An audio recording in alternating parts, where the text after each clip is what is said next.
aujourd'hui pour une vidéo lecture, 100% lecture. J'avais envie de partager avec vous des coups de cœur que j'ai eus tout au long de ma vie pour la lecture et de vous parler de livres qui ne sont plus à la mode aujourd'hui et que pourtant je relirai avec grand plaisir. C'est parti, je commence par le début. Je vais d'abord commencer avec ce livre qui est extrêmement vieux, il est plus vieux que moi.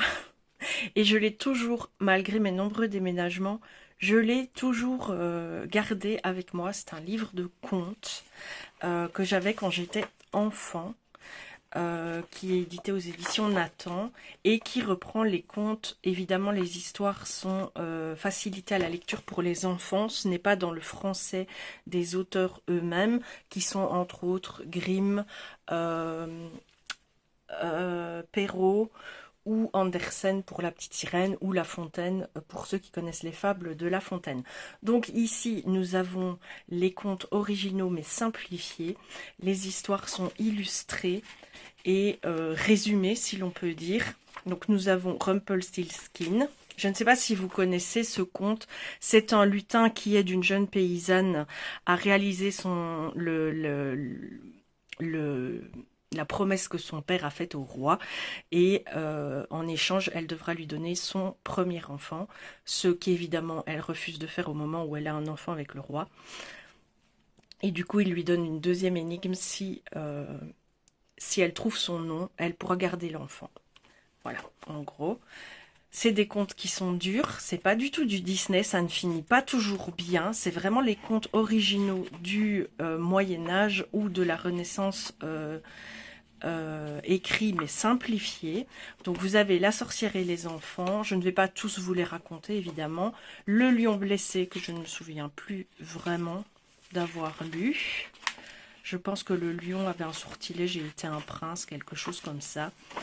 Le petit homme de la lande, enfin voilà, vous avez, ce sont tous les contes originaux. Alors, je vous dis souvent qu'en coloriage, je ne colorie pas du Disney et je ne suis pas adepte non plus, je ne suis pas une fervente adepte du Disney, parce que le Disney est une adaptation, je le mets entre gros guillemets et c'est un point de vue personnel, comme toujours, c'est une grosse adaptation hollywoodienne en sucre de contes de fées qui finissent toujours bien, où tout est enrobé, enrubanné, merveilleux, alors que dans la réalité, ce n'est absolument pas le cas. Les contes qui ont été utilisés pour être pris dans Disney, pour la plupart ne finissent pas bien et pour la plupart ne sont pas tout niais, tout doux, tout mignon. Que ce soit La Petite Sirène, dans le conte d'Andersen, la petite sirène décide de mourir pour ne pas devoir tuer son prince pour récupérer sa vie. Donc elle meurt, et le pire de tout, c'est que le prince la méprise du début à la fin. Jamais il ne la voit en fait. Donc voilà la réalité, la réalité du conte. Alors La Petite Sirène de Disney, c'est bien mignon, mais ça n'a absolument rien à voir. Et pour bon nombre de contes, c'est comme ça. La Belle et la Bête est assassinée par les villageois dans le conte originel et n'est pas du tout retransformé en humain grâce à l'amour que la Belle lui prodigue. Vous voyez, c'est beaucoup plus cruel, c'est beaucoup plus trash, réaliste si on veut, et je suis beaucoup plus attachée au conte que j'ai aussi étudié de par mes études que à l'environnement, à l'ambiance Disney, que je ne juge pas, à côté de ça, il y a des dessins animés Disney que j'adore, mais je veux dire, je suis plus sensible à la littérature originelle. En deuxième lieu, je vais vous parler de livres que j'ai dû lire quand j'étais aux études et que je n'ai jamais pu donner ou dont je n'ai jamais pu me séparer. Il y a d'abord Un sac de billes de Joseph Joffo, qui est connu et archi connu, les tribulations de deux jeunes garçons juifs qui doivent fuir les Allemands durant la guerre et qui sont livrés à eux-mêmes. L'Orange de Noël, qui est le combat d'une institutrice laïque pour faire évoluer l'enseignement par rapport aux filles, par rapport à l'époque au travers de la France, et Une soupe aux herbes sauvages, qui est aussi un roman populaire très poignant sur la période de la guerre, d'avant la guerre, de la façon de vivre à cette époque-là, et de comment les gens ont pu traverser certaines crises dans notre société avec une humanité et une bienveillance et une simplicité déconcertantes. Je vous avoue qu'au moment de leur lecture, quand j'étais à l'école, certains m'ont un peu barbé. Mais après coup, en grandissant, je n'ai jamais pu m'en séparer de ces trois-là. J'en ai lu plein d'autres pour mes cours, mais ceux-là, je les ai toujours gardés. Un autre livre où je commence cette vidéo par des propos un petit peu lourds, mais un autre livre que j'ai lu, c'est Sibylle. Alors vous voyez, il a vécu, la couverture est toute abîmée. Alors ce livre, je l'ai récupéré à l'époque où mes parents ont déménagé et ont dû se séparer d'une grande partie. Je ne vais pas le laisser en dessous de la lampe avec la couverture, parce que ça va vous éblouir.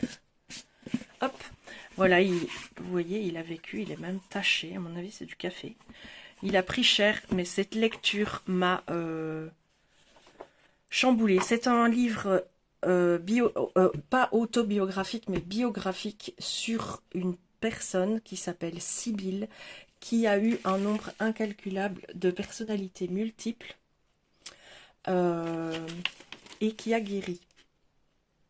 Et c'est bouleversant de voir le cheminement que cette jeune fille a fait avec sa thérapeute pour arriver à réunir ses personnalités et à devenir une personne ordinaire, si je puis m'exprimer ainsi.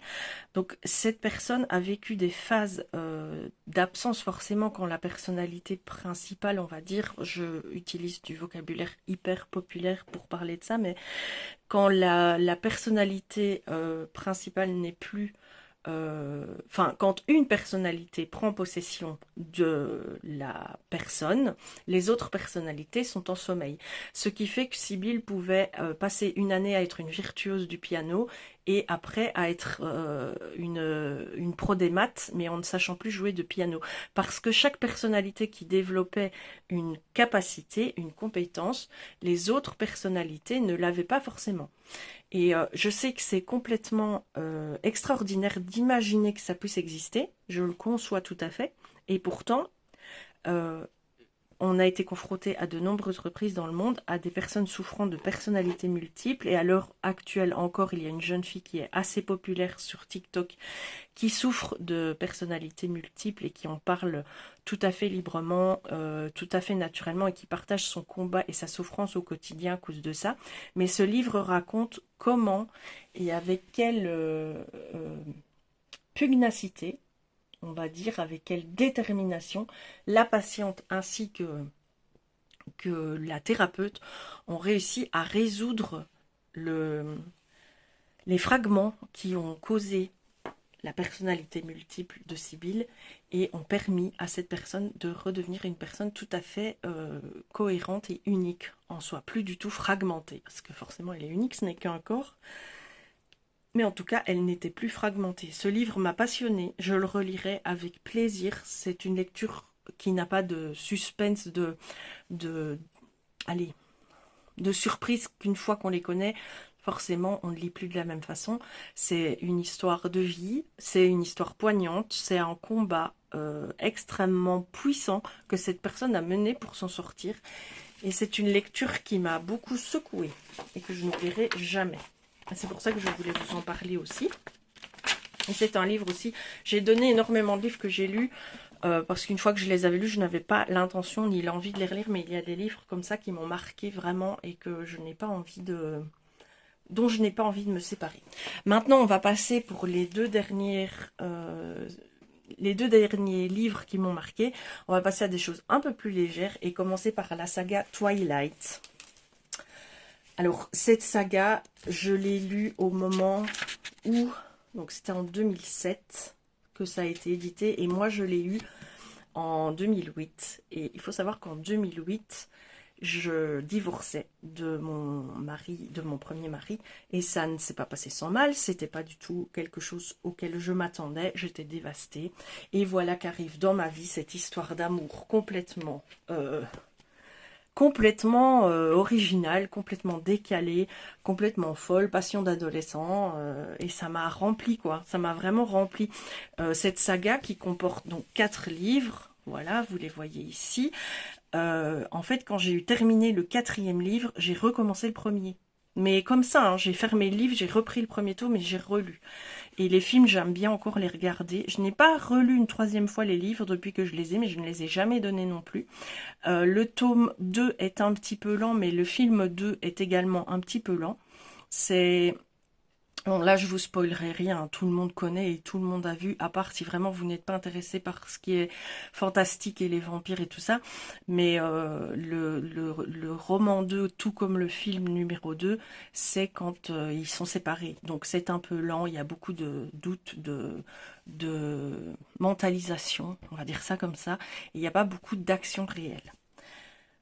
Voilà, c'était une lecture qui était mignonne, qui était touchante, qui était pour les filles qui sont en quête d'un prince charmant et d'une histoire d'amour vraiment aboutie. Ben moi je trouve que tous les ingrédients y sont.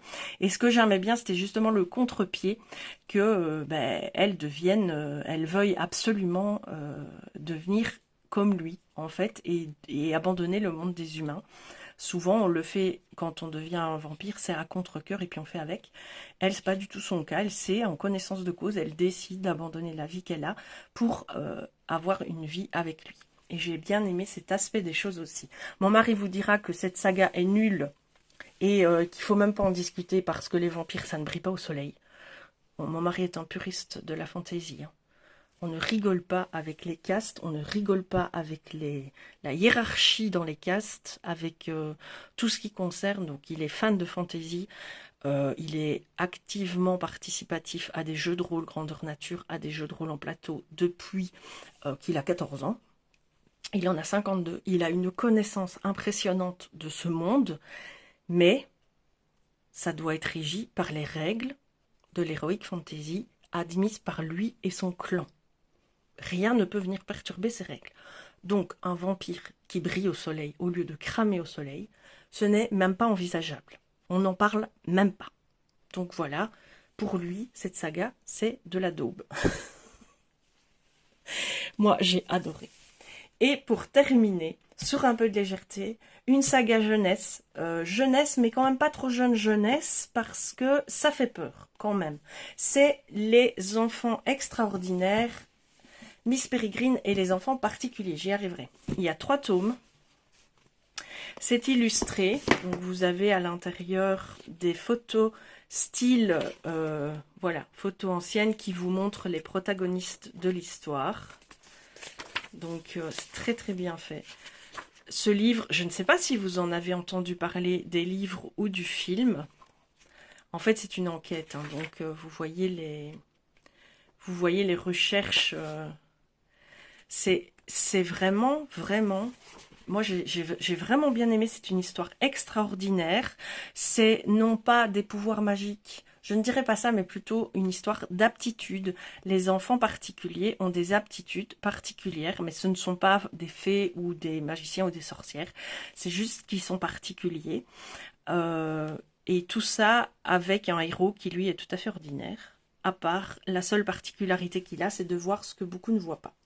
Je ne vous en dirai pas plus, vous savez mon rejet de tout spoil. Donc ces livres se lisent assez facilement, ils sont écrits dans un style assez dynamique, assez court. Les phrases sont courtes, il n'y a pas de longues phrases avec plein de ponctuation dedans. C'est segmenté en petits chapitres. Vous avez les illustrations aussi, et puis que ce soit écrit petit ou grand, quelle importance, et le délai de lecture, évidemment, vous n'en avez aucun. Vous prenez le temps que vous voulez pour lire une saga. Le plus important, quelle que soit votre vitesse de lecture, c'est d'essayer de retenir un minimum ce que vous lisez pour pouvoir continuer à suivre l'histoire. C'est tout. Mais encore une fois, j'avais un professeur de français qui me disait qu'il n'y a aucune règle quand on lit un livre. Quand on est passionné de lecture, il n'y a aucune règle. Si vous voulez commencer par la fin parce que vous aimez ça, faites-le. Si vous voulez sauter des chapitres, faites-le. Si vous voulez passer tout ce qui est description de paysage ou description de mobilier de maison, il y a des livres qui sont spécialistes pour faire 3 pages pour vous décrire la pièce dans laquelle se trouve le héros. Si vous n'avez pas envie de lire ça et que c'est pas essentiel à l'histoire, vous le passez. Il n'y a aucune règle qui dit que tous les mots du livre doivent être lus et que tous les mots du livre doivent être lus dans le sens où il a été écrit. Vous faites exactement comme vous en avez envie. Donc, si vous avez envie de commencer où vous... Enfin, je sais que ce que je dis n'a pas beaucoup de sens parce qu'un livre, normalement, si vous voulez pas être spoilé et pas être surpris, vous le commencez par le début. C'est logique. Mais ce que je veux dire, c'est que vous lisez suivant vos envies à vous et comme vous voulez, vous. Si vous voulez passer des pages entières parce que vous estimez que vous voulez lire que les dialogues, par exemple, et que vous voulez pas lire les longues descriptions ou les longs... mentalisation des héros, ben vous le faites. Et si ça vous suffit pas, vous le relisez plus en profondeur. C'est tout. C'est la seule chose à faire quand on fait de la lecture, c'est de s'octroyer un moment de plaisir et d'essayer de travailler son imaginaire et sa mémoire. Maintenant, il y a aussi l'accès à la, je vous l'ai déjà dit, hein, à la liseuse qui peut vous aider à adapter la police de lecture pour rendre les lettres plus grandes. Et ça peut peut-être vous aider aussi à lire si vous rencontrez des problèmes de fatigue oculaire récurrents. Je sais que beaucoup ont du mal à lâcher l'objet livre, moi y compris, j'adore l'objet livre, mais je vous avoue que la liseuse est un super bon outil quand on souffre de fatigue oculaire, quand on souffre de les yeux qui se brouillent et tout ça, parce que comme on peut régler et la luminosité et la taille de police, ça aide énormément. Et puis je vous dis, le petit challenge de voir le pourcentage lu, ça c'est chouette aussi. On ne doit pas faire le calcul mental du nombre de pages à transformer en pourcent, chose que je suis incapable de faire. Voilà, cette vidéo me tenait à cœur parce que c'est vraiment des lectures qui m'ont marqué au fil des années. Ça commence de l'âge de mes 6 ans et la saga Twilight, c'est la dernière qui m'a marqué parce que c'était donc en 2000, j'ai encore lu après, hein, mais je veux dire, je lisais... je pourrais vous parler de dizaines de coups de cœur parce que dans la même veine que Twilight, j'ai lu aussi Divergente, j'ai lu Hunger Games qui était un petit peu à la même époque, j'ai lu Les Chevaliers d'Émeraude qui est une très longue saga, très facile et très accessible à lire aussi, c'est du roman, je dirais jeunesse aussi, écriture dynamique, phrases courtes, chapitres assez restreints. J'ai lu la saga Eragon. J'ai lu aussi une saga sur une sorcière, mais je ne sais plus, j'oublie tout le temps le titre de cette saga. Je la relirai avec plaisir. J'ai lu une saga de 7 livres sur des dragons, mais ça par contre je l'ai trouvé vraiment pas génial, je l'ai revendu. Qu'est-ce que j'ai lu ces 10 dernières années encore? Énormément de romans journalistiques sur les crimes, ça oui. Beaucoup de BD aussi, j'ai une grande collection de BD. Si ça vous intéresse qu'on parle bande dessinée sur cette chaîne, n'hésitez pas. Parce que je suis fan de BD, mais mon mari aussi. Et mon mari a des bandes dessinées assez originales dans ce qui est Heroic Fantasy et science-fiction. C'est ces deux dadas. Donc si vous voulez qu'on élargisse encore la gamme de lecture, parce que avant de lire un roman de ce style-ci, il est peut-être plus accessible pour vous de lire des bandes dessinées où c'est des petites bulles, on peut morceler, on peut se contenter des images aussi et quand même passer un bon moment. Donc n'hésitez pas à me le dire. Je vous ferai de temps en temps des vidéos comme ça où je vous explique mes coups de cœur. Ce ne sera pas des livres récents parce que c'est comme tout dans la vie, on est toujours à la course à ce qui vient de sortir. Mais du coup, il y a tellement de choses qui sortent qu'on en oublie des bons romans, des bons livres qu'on a lus avant et qui ne sont plus forcément disponibles ou dont on ne parle plus et donc qu'on oublie. Miss Peregrine et les enfants particuliers, franchement, pour moi, c'est une des plus belles histoires de romans jeunesse. Comment est-ce que dit? C'est pas vraiment du fantasy et je ne m'y connais pas dans les genres. J'en suis navrée. Parce que je fais des vidéos lecture et puis finalement je n'y connais pas grand chose en termes techniques. Mais bon, c'est pas grave, hein, c'est pour partager un peu mon ressenti. Mais je veux dire, c'est un roman, je dirais fantastique. Pas héroïque fantasy, mais fantastique. Pour moi, les deux ne se ressemblent pas, j'espère que j'ai raison. Et c'était un très bon moment lecture. Il y a aussi évidemment la saga Millennium avec Lisbeth Salander que j'ai adoré. Ça, c'est une saga que j'ai vraiment adoré lire. Donc, il y a 5 tomes, c'est génial. Si vous aimez ce qui est thriller bien chargé, c'est très bien ça. C'est une très bonne saga. Sur ce, eh bien voilà, j'espère que ceci vous aura plu. Les romans, je ne sais pas si on peut encore... Enfin, si, à mon avis, Twilight, maintenant, vous pouvez même sûrement l'avoir en édition poche. Mes petits romans scolaires, ils doivent sûrement se trouver. Joseph Joffo, ça doit se trouver facilement. Sibylle, il n'est pas si ancien que ça, parce que j'ai vu que l'étiquette du prix était en euros. Donc, il date de quand, ce livre? Vous voyez ici, je reviens à ça, on passe du coq à l'âne, c'est la généalogie, enfin la hiérarchie des personnages, des personnalités multiples de Sibylle, qui ont pris le pouvoir, si vous voulez, à différentes époques de sa vie. Et là, vous avez la liste des personnages et leur date de naissance. Mais ce qui est bizarre, c'est que je ne vois pas... Ah si, là. J'ai passé la page. Voilà. C'est un roman... Ah non, non, c'est une réédition, mais c'est un roman qui date de 1974. Donc c'est une histoire ancienne, parce que oui, j'ai vu que Sibylle est née en 1923. Ouais, donc... sa dernière personnalité, donc... la personnalité complète de Sibylle a été retrouvée en 1965. Donc vous imaginez. Hein. Donc ce livre, c'est vraiment, si vous aimez les choses réelles, parce que j'ai aussi lu des livres comme Moi, Christine F., 13 ans, droguée, prostituée. C'est un livre qui avait beaucoup marqué notre adolescence, ce livre. Évidemment, je l'avais lu à l'époque. Mais je ne l'ai pas gardé, ce livre-là. J'ai aussi lu... Comment c'était? D'un auteur flamand. C'est une amie qui me l'avait prêté. Un livre très dur à lire. Je ne sais plus vous dire. Je le retrouverai, ce livre-là, pour vous en parler. Enfin, j'ai lu quelques romans que j'ai donnés aussi, parce qu'ils ne m'avaient pas transcendé. Et du coup, qu'ils ne m'ont pas transcendé. Je n'ai pas retenu les titres ni les auteurs de ces livres-là. Voilà, c'est bon. J'ai fini mon blabla. J'espère que cette vidéo vous aura plu. Dites-moi en commentaire si vous en attendez davantage, si vous voulez que je parle plus de, je ne sais pas moi, le nombre de pages dans les livres, la facilité de lecture. Je ne vous expliquerai jamais en quoi précisément consiste l'histoire, à part de petits détails infimes, parce que je ne fais pas aux autres ce que je veux pas qu'on me fasse. C'est une règle de vie chez moi. Mais si vous voulez que je vous parle d'un titre, de sa maison d'édition, de ce genre de choses, de l'époque où ça se situe, ça je peux vous le dire. N'hésitez pas à me le dire. Sur ce, je vous laisse pour une prochaine vidéo. N'hésitez pas à faire dans la vie ce qui vous fait plaisir et ce qui vous fait envie. Merci, à bientôt.